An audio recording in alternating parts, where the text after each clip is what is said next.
we are back with another episode of Late Start Show. We're resuming. We fixed the fire, and now we're back here with Mr. Harmon. I think the first question that we should probably ask is, how do you really think that you inspire curiosity and kind of innovation among the students in the context of the environment? And what's one kind of like lesson that you want to put into every student? That's a dual question. What are the things that influence the most by being in the environment here? Yeah, like how do you kind of want to inspire curiosity? Okay, my impression, my model for learning is, it's not unique. I didn't invent the wheel. It is that humans learn best by experience, personal experience. You can't provide experience in every dimension, in every field that would be subjects in a school or a college, but you can get a lot of them. And my point of emphasizing the experiences in the outdoors is we all live on this planet, and to me, it doesn't just seem commensurate with all the knowledge we have from so many sources that people in general are embracing this idea of sustainable living. That's a hard word to really justify. To sustain something means to keep it going. So our backgrounds, are extraction. Our whole economy is based on making goods and services. So most of us conceive of making something like making automobiles in Detroit, and we talked about the experiences I had on ships that carried the materials to make the cars and to appreciate the scale of extraction that our ship carried 8,000 tons of iron ore on one trip, and then trip after trip for 50 years that thing sailed. Just think of all the materials that were told. So the scale of our extractions and the scales of our emissions, we discussed automobile exhaust, factory exhaust. This fire behind me is throwing back the carbon that was stored in that wood for hundreds of years. So we have to understand that better. At the meantime, if you want to put everything on a curve, populations have been growing, extractions are going, markets grow. We cannot think of an economy that is healthy that does not grow. But someone posed the question, the earth has a finite surface.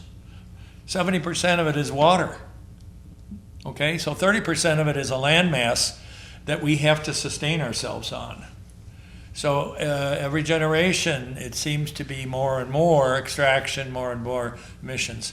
And we're right now at the crux, I think, of the light bulb coming on. We really have to do something about maybe even major lifestyle change. But schools like this have a growing opportunity and a mandate to prepare people to be at least curious about these problems. A school like this can do a really great job in getting kids interested in these factors, like what's the carbon study here do? Well, at least you learn the tree names.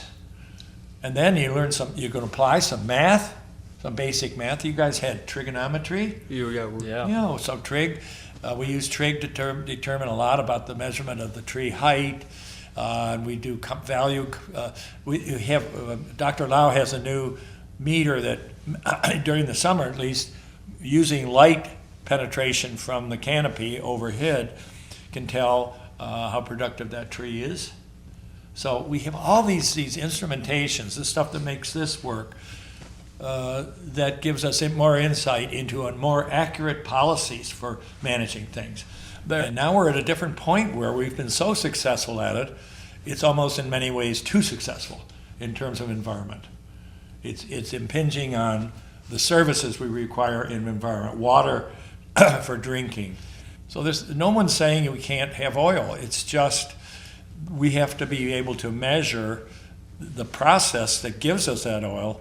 What's the impact on the other services?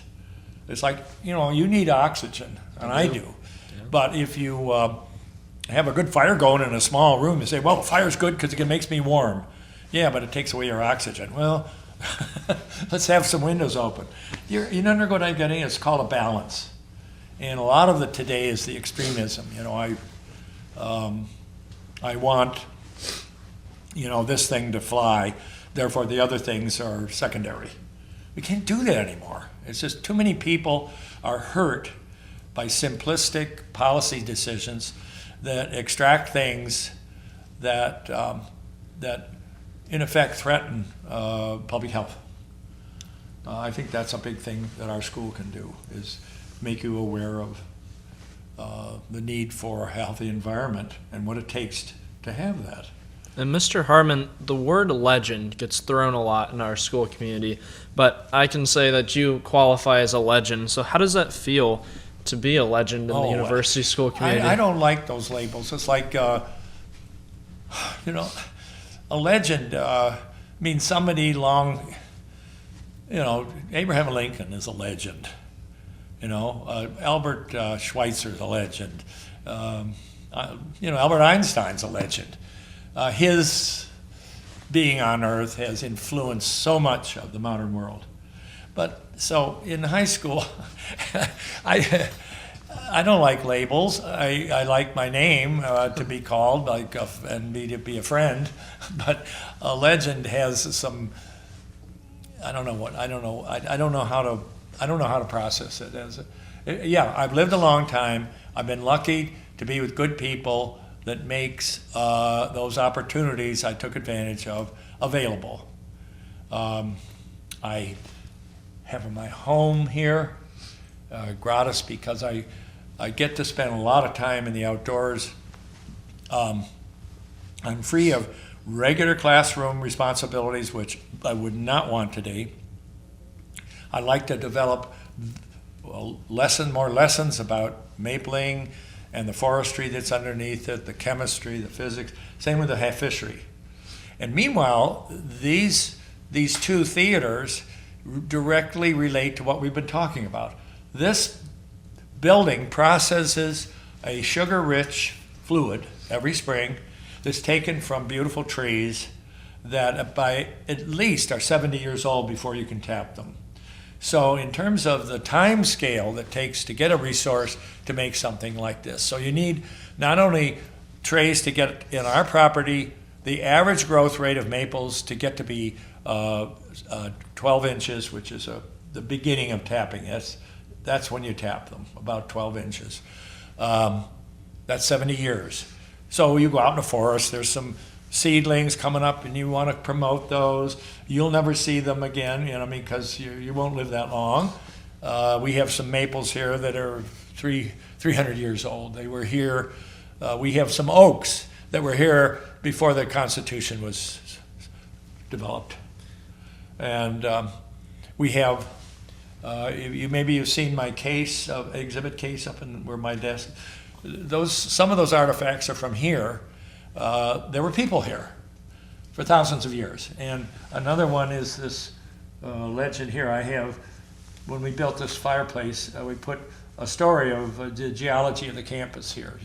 You can have a whole class on the hearth and the chimney. We have the oldest rock that's available to see on the campus, which exhumed by the glaciers. That's way before glaciers, and then up through the geological times. Then the glacier comes, smears this place with clay and different rocks from Canada. You see these big boulders sitting around here? Where do you think they came from? They weren't trucked in here, so nobody bought them. A rock the size of a Volkswagen, embedded in ice that was formed in Labrador.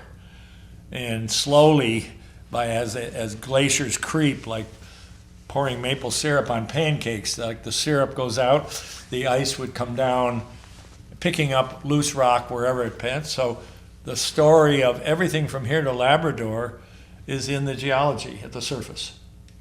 So those stories are so powerful. These things happen, which really stretches your imagination. That as soon as or as close as 20,000 years ago, that's nothing in geology, right? This place was under a half mile of ice.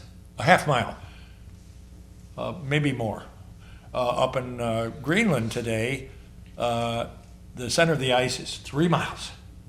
The cap to bedrock, which is 2,000 feet below sea level because of the weight of the ice, is that many thousand years.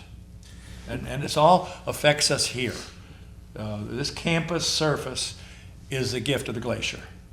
The river down there, the Chagrin, that valley was widened and deepened for that river that followed. And so that's those things, that gets into drama. Natural history, which is the study of natural processes.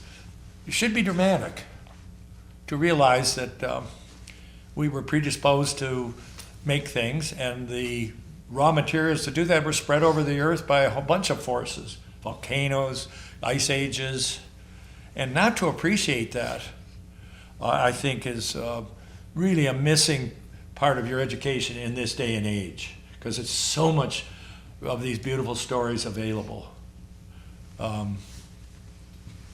A lot of people also with that idea of legend and also with that word that obviously we just talked about, a lot of people also asked and maybe seen that one-way legends are kind of honored in our communities by being given a house, right? We see with actually the man who hired you, Roland McKinley, all those years ago, he was given a house, right? And we have a lot of the many honored people in our community given houses. Yeah, well, what would it mean to you having your own house? What do you kind of feel about that idea? Outdoor Projects is my house. I mean, that's my flag. It says Outdoor Project, not Terry Harmon, on a flag out in the parking lot. This is the flag right here where you do things. Honor it by being inquired. At least, now people will come in here, when we're cooking. The number that don't amazes me. They're out there practicing lacrosse during that period, and I've seen buses come in, guys jump out with all their tools, and then it's over, and then they go. And the steam is pouring out, and the wind is blowing that beautiful aroma of sugar, and so few come in. That amazes me. But they take time for that, but they can't find this as kind of a fun. This would be a great place, like they have, this thing called après ski. Do you ever hear of that? No. After ski, they have these ski resorts have after ski parties, or a pub that's going and everybody goes and they celebrate the day on the slopes. So here, this would be après lacrosse practice. And you have plenty of room here. We have fire going, benches. It's a way to gather again, low key, something's going on. Somebody has to be in here all the time serious on watch while everybody's having fun out here. And that energizes the guys here to spend hours.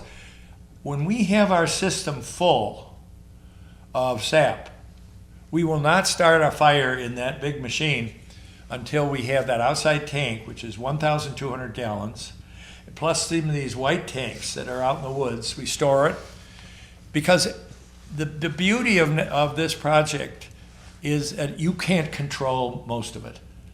So many things in our society, including this school, it's all programmed. It's outlined for the future. You know exactly what's going to happen on a given day. We don't know this. We could have boom or bust. We could have a great year or a lousy year. What does this connect to? Last summer was a drought. What does a drought do? There's very little soil water left. Even before this cold came, we didn't get quite enough rain. So what is maple sap made with? It's 90% water, or more than 90%. So the tree, last summer, what we're going to get this year is last summer's production of sugar, excess. So when spring comes, why are the trees flowing when they do? They're not doing it to make sugar for us. They're doing it to feed the buds. What are the buds? The seed, the buds for the leaves. So the leaves leaf out. After that, excess energy is stored in the roots. So what do you know the difference, you have chemistry, between sugar and starch? A starch molecule is simply a sucrose molecule with the water removed, and it'll form a chain bond. So our sugars are usually 6 carbon, and then we have 5 carbon sugars and So anything, a carbohydrate is made from these sugars that are changed as we cook. So the color of the sap, you'll notice the syrup, generally the sap we get is 2% sugar. That means it's 98% water and minerals. There's minerals in it too. But it's soil water now picking up sugar in the roots now and then shooting it up as much as 80 feet in tiny microtubules. How do you get the pressure to do that? By, you guys have studied this thing, osmotic pressure. If you put salt next to a membrane, take a cup of water and divide it with a plastic membrane, and you have salt water on one side and fresh water on the other. You come the next morning and the whole thing is equal salinity, both sides. What's happened? Well, water has been drawn into the saltier part of the divide, and that's called osmotic pressure. The osmotic pressure is caused by a differential between the salt content, mineral content of one area of a solution and the other. So pure distilled water would have great osmotic pressure to go into the salt solution, to dilute it. So in the morning, it's all the same. So the tree is using that principle with starch and sugar. Sugar is soluble like salt. It's very soluble. You do this at home. You go to your mom's starch, cornstarch. Okay, you use it in baking, and take a teaspoon, put it in a glass of water, then get a teaspoon of sugar, white sugar, put it in the other, and first of all, notice where it dissolves. Will they both dissolve similarly, or will one not mix? So just leave it. Go back in the morning. And what do you see? Well, you'll see that the sugar is completely invisible. It's gone into the solution, but the starch is still floating. All I have to do is have an enzyme that adds one water molecule to each starch molecule, becomes a sugar molecule, bingo, it goes up. So the trees have evolved over time starch cells in the roots. So our sugar for next spring is in all the roots of these sugar trees, and it's stored there. You store it as starch because it won't dissolve, even though it's surrounded by water. Some spring, and still this is kind of a magic, when does the tree recognize it's time to run sap? It's when this ice comes out of the ground. Now, some message is given. Some people think there's a signal from the buds, because that's what the sap is running for, to feed the buds to make the leaves. It takes energy to make the bud open and give a leaf so that it can make more sugar. Yeah. Cool. So we tap into the excess of the sugar that is being carried up at the time of the year. It's feeding the buds in those trees. So you may know that we have to quit. We're always looking out at the buds. As the buds get bigger on the ends, we know we're finished. We're just about finished. And because the tree needs that to leaf out to make more sugar. Mm-hmm. Well, Native Americans figured this a long time ago. But anyway, we put the chemical formulas on it. So that's a lot of chemistry. And we measure it here by density, with hydrometers. We can measure it with experiments with starch, comparing starch with sugar solutions. And we understand the forces that push it up.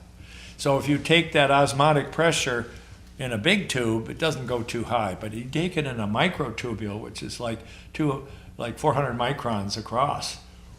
It's like a wick. You know what a wick is? Yeah. It draws fluids. Yeah. It's called adhesion. You must have studied that, adhesion and cohesion. A little bit. Yeah. So the tree is a master of cohesion and osmotic pressure control. Wow. If a tree doesn't have the right size, we don't take it. It's like you give blood. You ever give blood? I haven't given blood yet. Okay. I haven't, no. Well, when you could do it now, but they take a pint. That's fine. But if they left you going, you die. Same with a tree. We take just enough sap. one tap per tree is fine. Okay, the hatchery's the same thing. A lot of physics principles, chemistry principles. Okay, so these two anchor points show me, at least, how much you can influence people here with using it as a general experience with mapling or something to do with fisheries. The fisheries thing, in addition to the hatchery dynamics, has a goal for biology, along with this, preoccupation with environmental integrity, right, and sustainability. We're losing animals like crazy, like losing a coat. Why? Because everywhere we go, we have a big footprint. We clear forests for farming. We use landscapes for fertilizers, which often drain into rivers and cause more algae, It goes on and on. In other words, man is a major factor through his land management to affect all these environments. So one of the most delicate or high demanding environment animals here in the Chagrin Valley was the brook trout. That's the fish that's in the aquarium. That isn't there just because they're pretty.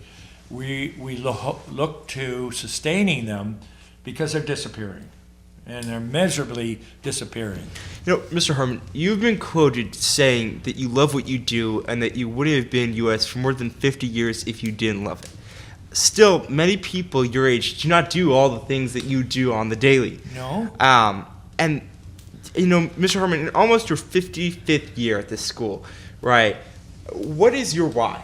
Right, we ask this question to a lot of our interviewers, but why do you take the time every day to make sure just everybody's day is just a little bit brighter and to make the future just a little bit better? Well,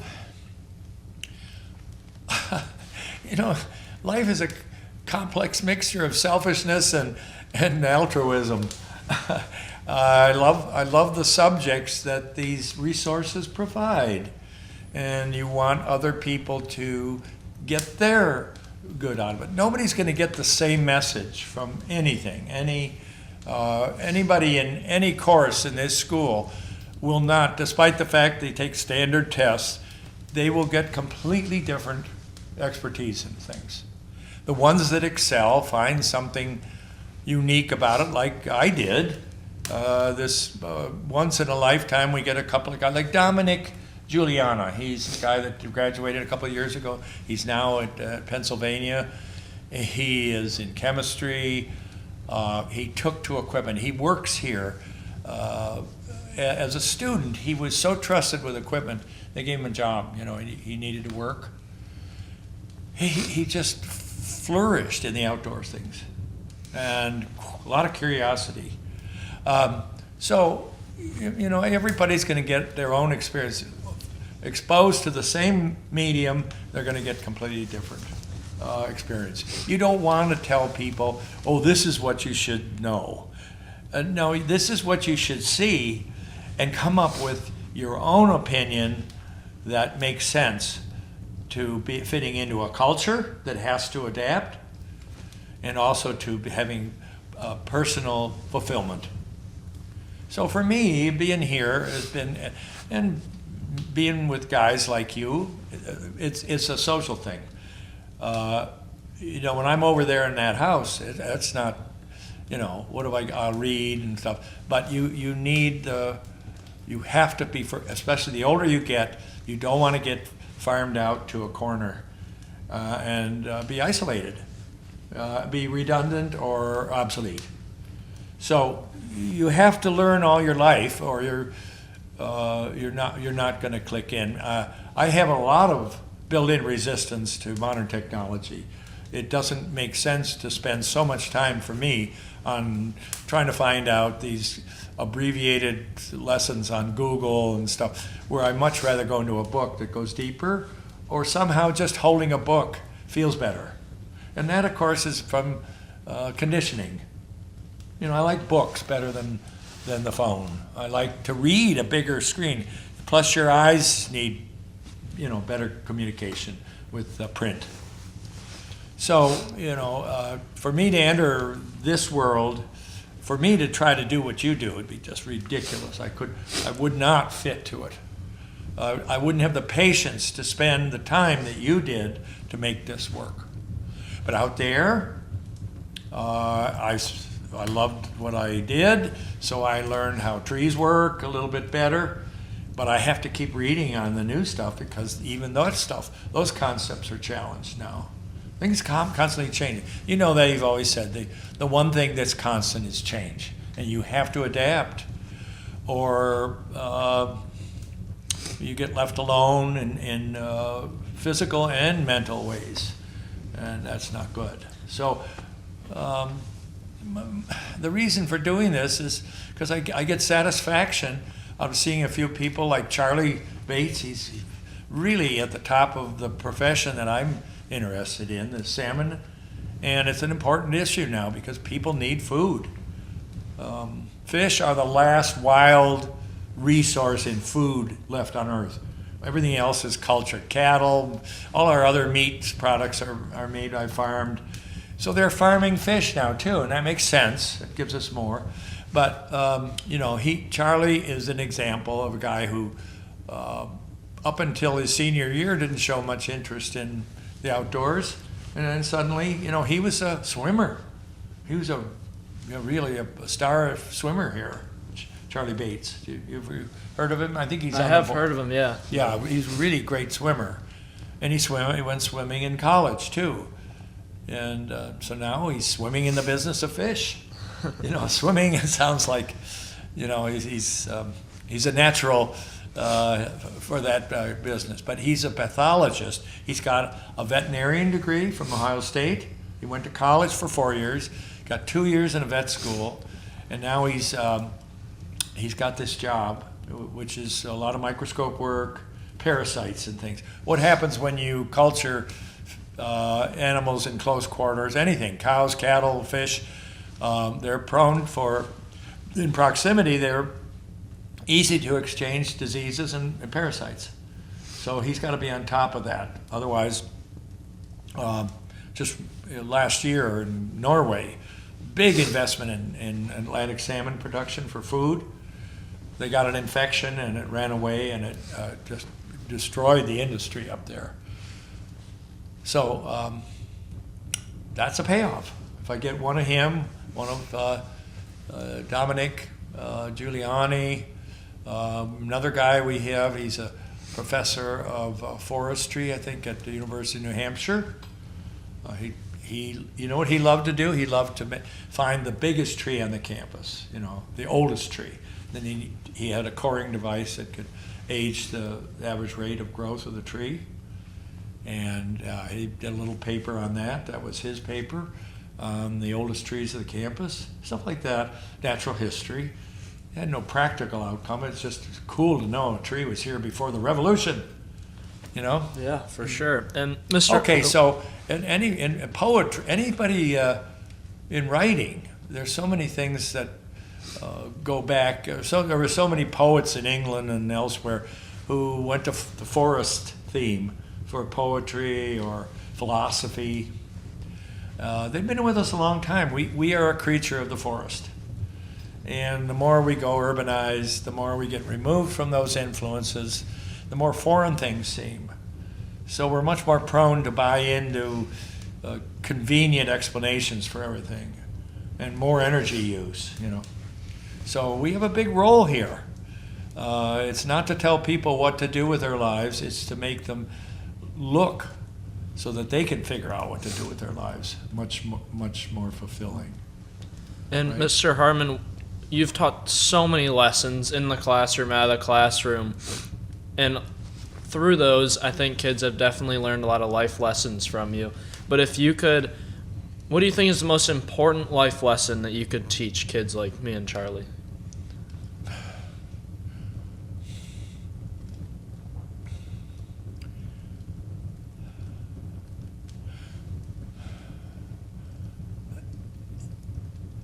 I see your educational careers as having the 3 stages. Primary is you're just learning the basic skills of communication with your family and others. You have an enormous pressure for physical growth and balance, and so that's so important for sports at the right timing and the right kind of sports to develop the body. In the meantime, you can't separate the learning of the mind with the body. They go together. If you have good physical health, you're going to have good mental health too. So the main thing is to embrace your surroundings, wherever they are, and bring to bear what you personally have tried to learn to improve yourself and the ones around you. We were always admonished about the shallow rewards for just pursuing money, going to a school that's going to give you a lot of assets so you can triumph in the stock market or something. There's a lot of that out, and at your age, I think it balloons into a big attraction. America seems to be on fire with growing portfolios, and then you're looking for an opening in your own head and body to find something that really you are physically and mentally capable of embracing and improving for both yourself and others. And that one thing, if you cannot be true to yourself, you cannot be true to anybody else. So, at your age, I know that you're bombarded with do this, and this will pay off big.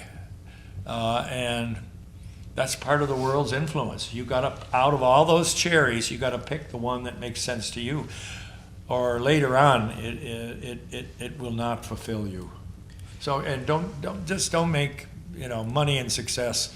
The success and money comes when you have that passion that really personally, fits your personality and your talents. So if you go off and do something just because, follow this, it'll make you a lot of money. No. But that's old philosophy anyway. To thy own self be true. You've worked with the National Park Service in countless Cleveland.com articles, featured on WKYC, and so many other science journals, papers. Mr. Harmon, your legacy precedes you, right? It's just incredibly impressive. But still, at the end of this great episode, my only question is, when the day is done and you're kind of finally ready to turn off the lights of the hatchery for the last time, what is the legacy and memory that you want to leave? I want these places to continue offering the rewards I've experienced and other students have experienced through the time that they've operated here. I don't want this to turn into a dance hall or something. And it can, unless we have a conscious effort to not highlight legacy stuff, but what this can do for the future. It's beginning with John Kaczynski's addition of the solar panels. We have the conviction that would make this program more attractive to kids who are techies, who like technology, and they are. This is fantastic. These little panels have increased production in some of the yards here where we use it. You know what it does? It runs a little vacuum pump. It's just about 3 pounds vacuum. That's very little. Since we haven't discussed how the physics of the sap collection goes, but it's basically tubules. There's one hanging over there. They're only 3/16 inch of a diameter. Before, we used to use big pipes. And in that sense, the atmosphere that the sap is running out to in the wild atmosphere was equal in pressure to the inside. So when somebody like you who would be in a program, maybe not here, but in another school, figured out that if you really narrow the pipe, the people are saying, well, you make the pipe smaller, you're not going to get as much sap. Wrong. You make the pipe smaller up to this one, 3/16 of an inch. Once it fills, even on a moderate slope, the mass of sap in that line, which could be 300 feet, 400 feet, the mass of it, the weight at the other end, delivery end, begins to pull. And as it pulls, since the line system, the taps are sealed, they're not exposed to the atmosphere, it puts vacuum on the holes in the tree. So the tree is both fighting atmospheric pressure to let sap out. When you wound the tree with a drill hole, it'll come out because there's all that osmotic pressure we talked about in the roots, but also with these tubes hanging down and then running down maybe vertically a 60-foot drop. Man, so we have to watch that we don't it's like giving blood again. And now the guy's staying on the blood needle too long, he's going to be in trouble. But we found that this 3/16-inch line is more work to set up, but then when it's up, it works for you. The old way, you realize, was buckets. And these buckets were hung from numerous trees.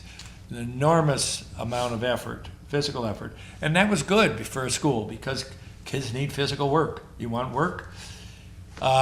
We've just changed the effort into more mechanical than physical. But it's got to change again in the future. I don't know what's going to happen. We've run into several things because the program has a meeting every January with what's called the Maple Association. There's every industrial association has meetings, and they talk about the latest technology and things. So that's where we learn to do this. We take kids in the program. It's an all-day session on a Saturday out usually at Middlefield, or where a lot of Amish people love this industry, as you know. They're the big producers in Geauga County, are the Amish people. Some of their messages come through at these meetings, as well as university professors, Ohio State, Cornell, University of Vermont, have speakers that come to these meetings, and we learn all kinds of things like sanitation and the sugar. Come and look at this. As a food producer, an open building, floors, mice running around, how can we do this without it being a big problem? Well, the product is entirely boiled for hours, so it's totally sterile. The bottles are kept clean and closed until they're filled, and then that sterility is still in the bottle. So public health people understand this is very safe. Most sugar houses have mud floors. Yeah. So it's a really primitive, and the public loves these things. They go out to these sugar camps, to see people boiling the sap. We have one right here. It is a romantic kind of connection to the past. So we tie together, modern goals with the history of that activity with other goals. This is a paramount activity for tying old activity to new materials, like the understanding the sap flow so we can get a pump on it, knowing when to quit the pump. This also goes off to business like labels. So if this doesn't, your question was, do you want to legacy this thing? Yeah, I would like, it has a big learning curve. You can't do it in 1 year. You need to go through, the heartbreak of things here too, like where you don't get, it's the same layout of work. The weather's like this, it's cold. Maybe in the spring it's all wet, it's raining on wet snow. It's muddy. And you find out that it's part of the romance of the activity. Instead of, oh, it's too cold, I don't want to go outside. You have to, if you're doing it. Then it's over, it comes over. Now, the other discipline is the big one, cleaning. All of this stuff needs cleaning. A lot of people like to go to the party, but nobody wants to do the dishes. And that's true with everything. A lot of things here are, you guys will function and stuff, and then they leave the dishes for somebody else. I know that, you do too. We have so many activities that require food and interaction with kitchen and stuff, and it's hard to have people that are behind an activity to really go the whole length. the door closes and everything's clean inside. But here, what happens? The season's over. Big season, baseball's on. Goodbye. Well, you clean it up. Okay. So a lot of us will do the grunt work just to have it because of the rewards you get. Because if you don't have it, you have nothing. It's just a school in a nice forest with a pond. The canoeing is another thing we've done with outdoor projects. The canoe project. That for me was started for the lower school. The third grade history of Native Americans. So you can allude to cultural things, social things, while you're doing a physical thing.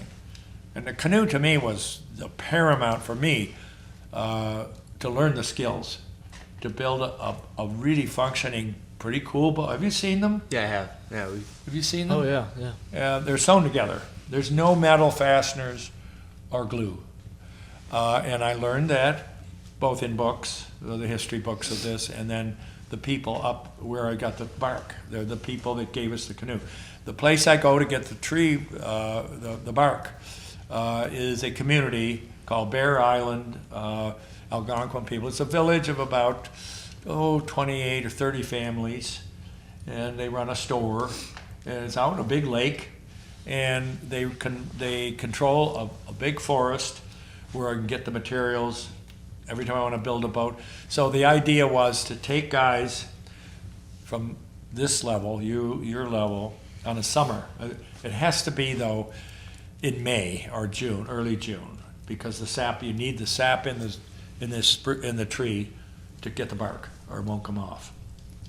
And you go up, and we'd camp at night, and we'd pick our trees, we'd cut them down.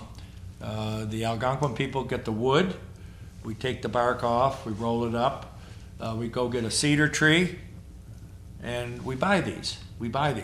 So I pay this company up there, the First Nations Algonquin Lumber Company, and I buy 2 trees. The guy says, "You want these birch trees?"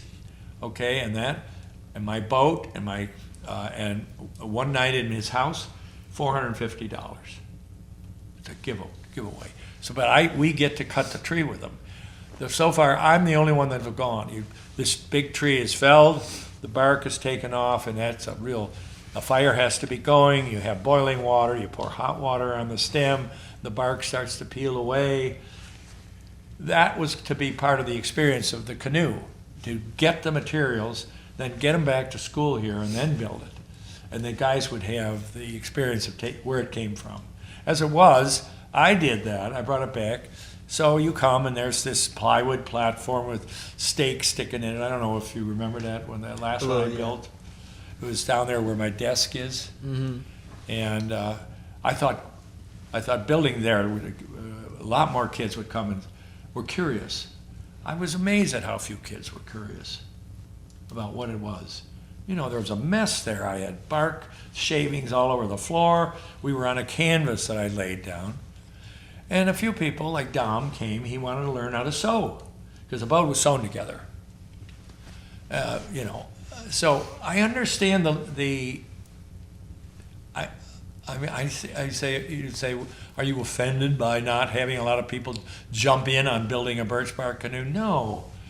It was a historic thing that attracted me, and it paid off with the little kids when we take them to Camp Whitewood, and that was where the teacher and some other adults were controlling the canoe, and 3 little kids. These boats are 17 feet, so you could get 3 kids in there, and they tell us what they know about Indians, North American Indians.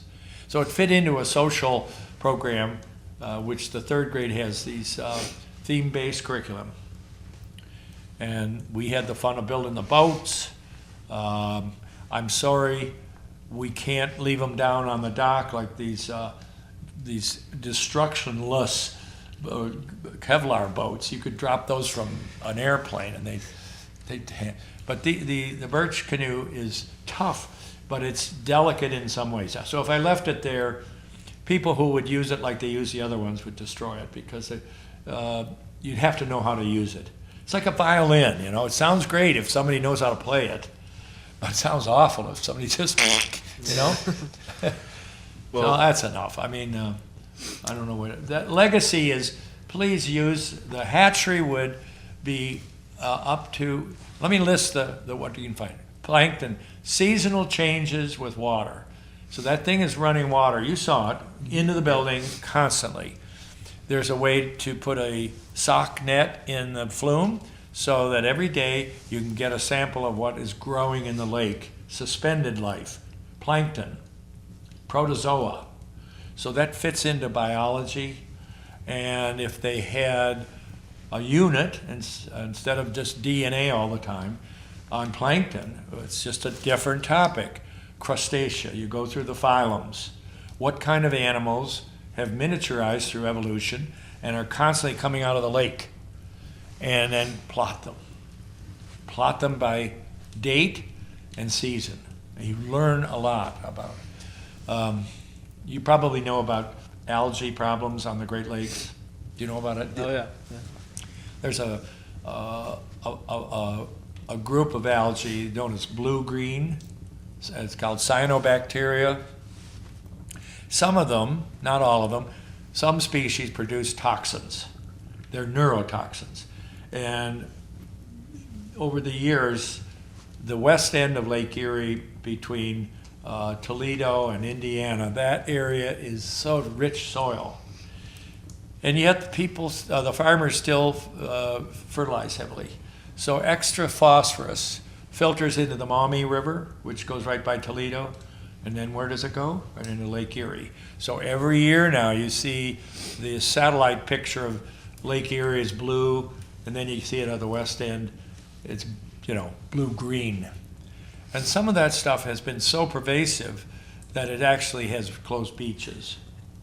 So that knowledge about what problems can happen, again, from human behavior causing these accelerated changes. You get a background here on dealing with that kind of creature, algae. What's an algae? You know, it's usually a one-celled plant, right? And then there's crustacea, and then of course the fish through seasons. So I would like teachers to embrace the place and have develop their own labs for it. So I will make available the seasonal resource defined, you know, cold water now, spring, warming water with sediment. So you get into physical like geology with sediments. Then you have biology with the plankton. So your imagination is the limit. The water's coming in all the time, so you get real-time data on changes. If in one sense you could kind of encapsulate everything you've done the last 55 years and what U.S. has meant to you in the last 55 years, what would you say? Oh, I mean, when the keystone of what I have? Yeah, just, I mean... really, the message is ideal. Combine science topics in line courses with some kind of experience in the outdoors on this campus or nearby. There are tons of opportunities. The Green River is near the trout stream that we had up in Sulphur Springs and South Chagrin Reservation. The importance, again, I told you long ago, I think my model for education is more, you know, they call it hands-on, where you personally experience setting up an experiment or an observation. And with all the toys we have now, all the equipment, there's so many things, like talk to Dr. Lau about all the latest forestry equipment, or these camera sets in the woods for wildlife. It's photographs. So my message would be maximize personal experience in the topics that you spend so much time in books on, which are absolutely necessary, valid, good, but there's somebody else's experience, there's somebody else's data. So I don't know your experience, but I can remember, when I was teaching in the classroom, the kinds of data that we dealt with, and a lot of it was outdoors. We did soil analysis and things like that they don't do anymore. I mean, there's only so much time in a day and so many days in a semester. So I understand too the standardized testing thing, which we never had, and that's a pressure that is overwhelming. And that probably explains a lot of the gaps in our using the outdoors and why fewer kids have time. That's right. Someone had said, "Well, you're so smart." No, it has nothing to do with intelligence. It simply has to do with age and the privilege of experiencing a lot of different things, from sailoring on the Great Lakes in the Edmund Fitzgerald waters to you know what I mean by that? Oh yeah. What was the Edmund Fitzgerald? Oh no, I don't know. It was a ship. It was a ship that sank. It's the last freighter. No, it is the second last freighter that sank on the Great Lakes because of storms. These boats are huge, but they're fragile in terms of the scale of the ocean. So anyway, that experience on into Labrador and the studying of the river that became the electric source for such as much of this, Cleveland Museum, then here, and then you guys. So if it weren't for you guys to be interested in any of these things, then a teacher has no position there. Well, thank you so much. Well, thank you. And so we much. always thank you for I'm sharing going to your help you. experiences. It's dark now. That's Yeah. another curse of this time of year. No, No but- daylight. But thank you so much for this whole thing, and to our viewers, thank you so much for listening in, and we hope you have a good holidays.